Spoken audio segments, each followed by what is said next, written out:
नाम संकीर्तन या नाम जप जो है 64 प्रकार की भक्ति, नवदा भक्ति में से मुख्य अंग है। इसको हमारे तुलसीदास जी बड़ी अच्छी तरह से बता रहे हैं अपने दोहावली में। क्या कह रहे हैं? मान लो एक नंबर है, अंक है, अंक मतलब 1 से लेकर 9 तक कोई भी नंबर है, एक, उसके आगे एक शून्य लगा दो, कितना हो गया? 10 हो गया, 10 गुना हो गया। अब उसके आगे एक और शून्य लगाओ, कितना हुआ? 100 गुना हो गया। एक और लगाओ, 1000 गुना हो गया, और एक और लगाओ तो 10,000 हो गया। ऐसे लगाते जाओ, बढ़ता जाएगा। अब अंक को हटा लो, अब कितने 6 जीरो रह गए, इसका कितना वैल्यू हुई? एक और जीरो लगाओ, 0। तो यहाँ पे तुलसीदास जी कह रहे हैं, नाम राम को अंक है, सब साधन है सून, अंक गए किछु हाथ नहीं, अंक रहे 10 गुण। अगर अंक निकल गया तो भैया कुछ हाथ में नहीं रहेगा। भगवान का नाम जप नहीं किया तो कुछ भी हाथ नहीं आएगा, और अगर नाम रह गया तो कोई भी साधन करोगे 10-10 गुना आपका होता चला जाएगा, खाता बढ़ता चला जाएगा। तो ये नाम बहुत जरूरी है। यहाँ की राजस्थान की बड़ी भक्त है मीराबाई, उसने क्या गाया? पायो जी मैंने राम रतन धन पायो। क्या कहा? राम रतन धन मुझे प्राप्त हुआ। हम जिस धन के पीछे भाग रहे हैं भैया, उससे काम नहीं बनने वाला। हमको दूसरा धन चाहिए। कौन सा धन चाहिए? राम रतन धन पायो। कहां से मिलेगा? दुकान से खरीदोगे? नहीं नहीं नहीं नहीं, कहां से मिलेगा? वस्तु अमोलिक दी मारे सतगुरु, वस्तु अमोलिक दी मारे सतगुरु, कृपा कर अपनायो, पायो जी मैंने राम रतन धन पाए। तो कहां से मिलेगा ये राम रतन धन? भैया गुरु जी से मिलेगा, यहां वहां से नहीं मिलेगा, गुरु जी। और आपको उसको कृपा करके अपनाना पड़ेगा, एक्सेप्ट करना पड़ेगा, तब ये आपको राम रतन धन मिलेगा। और जो मिल जाएगा तो आप आनंद से झूम जाओगे। फिर आप ये नहीं देखोगे कि मैं राजा हूं, या मैं मालिक हूं, या मैं बिजनेस चलाता हूं, या मैं नौकरी करता हूं। जिस प्रकार मीराबाई ने किया, नाम को प्राप्त करके मस्त हो गई और नृत्य करने लगी, रोड पे जाके नृत्य करने लगी। भूल गई कि मैं रानी हूं, भूल गई कि मेवाड़ की मैं रानी महारानी हूं, लोग क्या सोचते होंगे, मैं नृत्य कर रही हूँ। सब कुछ उसके दिमाग से निकल गया। इतना आनंद भर गया, इतने आनंद के बह गई कि वो नाचने लगी। मेरा पग घुंघरू बांध मेरा नाची। क्यों नाची? क्योंकि आनंद हुआ। इसलिए भैया अगर आनंद चाहते हो तो नाम को ग्रहण करना पड़ेगा। अभी जिस ग्रंथ का हम पाठ करें, इसका नाम क्या है? श्रीमद् भागवत। ये हमारे सुखदेव, हमारे वेद व्यास जी की अंतिम कृति है। सारे ग्रंथ उन्होंने लिखे हैं, 4 प्रकार के वेद लिखे, 108 उपनिषद लिखे, पुराण 18 पुराण लिखी। पुराणों में भी अंतिम पुराण ये लिखी है। इसमें भी 12 अध्याय हैं। 12 अध्यायों का लास्ट अध्याय, और उस 12वें अध्याय के लास्ट अध्याय के भी 13 चैप्टर हैं। 12वें स्कंद में 13 लास्ट चैप्टर है। उस लास्ट चैप्टर में 23 श्लोक हैं, उसका भी 23वां श्लोक, यानी कि आखिरी श्लोक जो वेद व्यास जी ने अपने जीवन में लिखा, उसके बाद उनकी कलम रुक गई। लास्ट बात जो उन्होंने कही, वो क्या कही? नाम संकीर्तन यस्य सर्व पाप प्रणाशनम, प्रणाम दुख शमनस्तम, नमामि हरिम परम। यानी कि ये नाम संकीर्तन करोगे, सबका निचोड़ उन्होंने अंतिम श्लोक में दे दिया। पूरी भागवत का पूरे रस का निचोड़ दे दिया अंत में कि भैया ये नाम संकीर्तन करोगे तो सब कुछ हो जाएगा। हमारे कृष्णदास कविराज गोस्वामी क्या कह रहे हैं नाम के बारे में? वो भी अंतिम में जो उन्होंने ग्रंथ लिखा, क्या लिखा कृष्णदास कविराज गोस्वामी ने? चैतन्य चरितामृत। उसके अंत लीला में अंतिम चैप्टर में 20वें अध्याय में वो भी नाम संकीर्तन की महिमा गा रहे हैं, निचोड़ के रूप में। क्या कह रहे हैं? हर्षे प्रभु कहे न सुन स्वरूप राम राय, नाम संकीर्तन कलो परम उपाय, संकीर्तन यज्ञ कलो कृष्ण आराधन, से तो सुमेधा पाए कृष्ण चरण। नाम संकीर्तन हाय सर्वानर्थ नाश, सर्व शुभोदय कृष्ण प्रेमेर उल्लास। संकीर्तन हाय ते पाप संसार नाशन, सर्व शुभोदय संकीर्तन है ते पाप संसार नाशन, चित्त शुद्धि सर्वभक्ति साधन उद्गम। कितनी अच्छी बात कह रहे हैं। जिस चीज के लिए हम लड़ाई कर रहे हैं, परेशान हो रहे हैं, हमारे से जान नहीं रहा, वो स्वाभाविक रूप में हो जाएगा।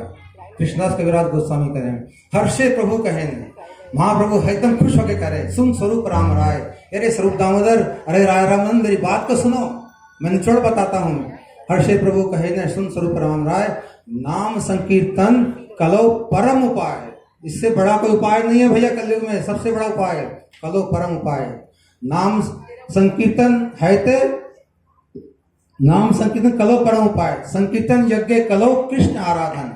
जो बुद्धिमान व्यक्ति इस यज्ञ से, संकीर्तन यज्ञ से कलयुग में कृष्ण का आराधन करता है, उसके साथ क्या होता है? संकीर्तन यज्ञ कलो कृष्ण आराधन, सही तो सुमेधा पाए कृष्णेर चरण। वो बुद्धिमान व्यक्ति है, सुमेधा है, सबसे तेज व्यक्ति है, स्मार्ट, जानता है कहाँ एफर्ट लगाना है, क्या करना है, किससे ज्यादा प्राप्ति होगी। भैया मेहनत तो रिक्शे वाला बहुत करता है, कुछ मिलता है बेचारे को, हमसे ज्यादा करता है, लेकिन स्मार्टली मेहनत कहाँ करनी है? सबसे स्मार्ट वो है जो नाम में मेहनत करता है, दिन रात जप करता है। सही तो सुमेधा मिलेगा क्या? पाए कृष्णेर चरण। आगे क्या कहते हैं? संकीर्तन, नाम संकीर्तन है सर्व अनर्थ नाश। अभी हमारे अनर्थ बहुत सारे हैं, काम क्रोध लोभ मोह मद मात्सर्य, 16 प्रकार के अनर्थ बताए गए हैं। इसको दूर करना हमारे किसी के बस की बात नहीं है, एकदम गारंटी की बात है। हमने तो बहुत अनुभव किया है, बहुत कोशिश करी है, लेकिन हार जाते हैं, लेकिन हो जाते हैं, दूर हो जाते हैं। हम नहीं कर सकते लेकिन हो जाते हैं। कैसे?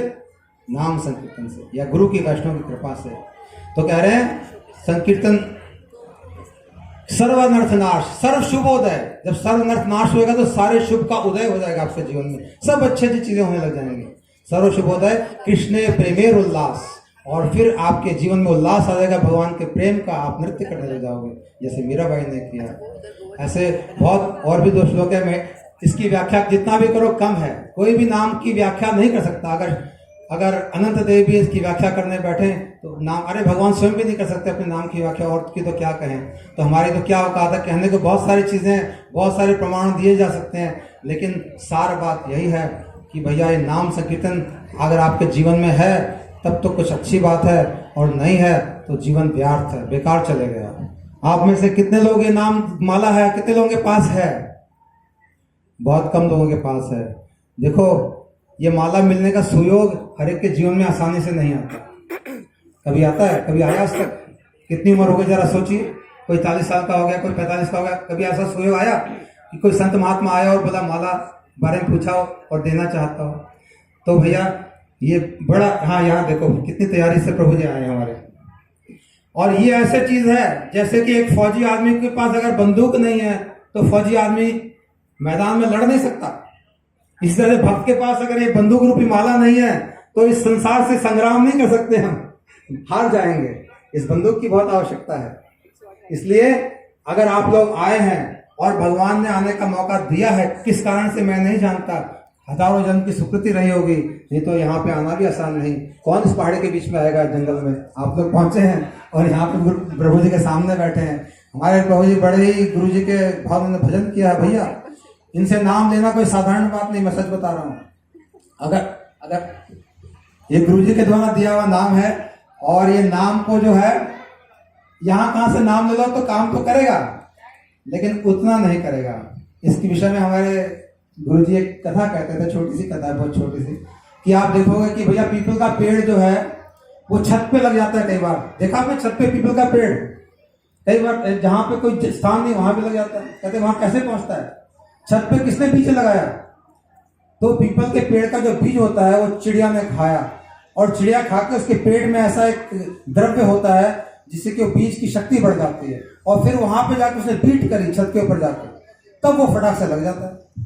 तो उस चिड़िया को इसने हजम किया, फिर वो निकाला, उसकी वैल्यू बहुत होती है। इसी तरह से हमारे गुरु वैष्णव इस नाम को हजम करते हैं, खाते हैं, ग्रहण करते हैं, उसको मंथन करते हैं, और उसमें से सारे लीलाएं प्रकट करते हैं, फिर हमको देते हैं, फिर उसमें पेड़ लग जाता है। इसलिए जो नाम यहाँ से आपको मिलेगा ये परंपरागत है।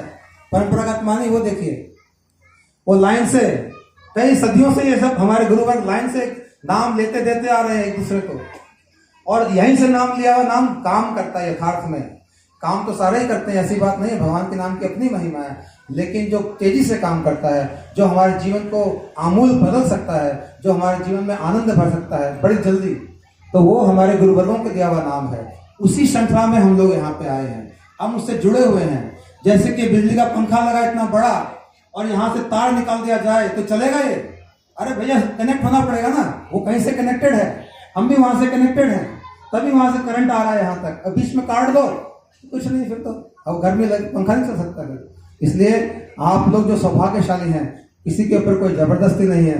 जो अपने जीवन में आनंद चाहता है, जो अपने जीवन में मौज उड़ाना चाहता है, जो जीवन का रस लेना चाहता है, जो जीवन को सफल करना चाहता है, तभी जीवन सफल होगा, नहीं तो सफल बेकार है। वो अवश्य ही आज ये राम नाम ग्रहण करे। ये भगवान की माला है और आप बताओ कैसे करना है? ठीक है, इसको कैसे करना है, क्या इसके तौर तरीके नियम है, जब आप लोग इसको लेने के लिए आएंगे तो आपको बता दिया जाएगा। लेकिन मेरी आपसे हाथ जोड़ के यही रिक्वेस्ट है कि अपने कल्याण के लिए, इसमें हमारा कुछ नहीं, हमारे पास तो 30 साल से गुरु जी ने दे रखी है, हम तो मौज उड़ा रहे हैं, मजे कर रहे हैं, उछल कूद कर रहे हैं, गा रहे हैं, नाच रहे हैं और सब कुछ सारा मौज ले रहे हैं। आप लोग भी इस दिशा में आए तो आपका जीवन भी मंगलमय हो जाए, भगवान के प्रति प्रेम प्राप्त हो जाए, आनंद से झूम उठो, मौज मस्ती आ जाए। पतिता नाम का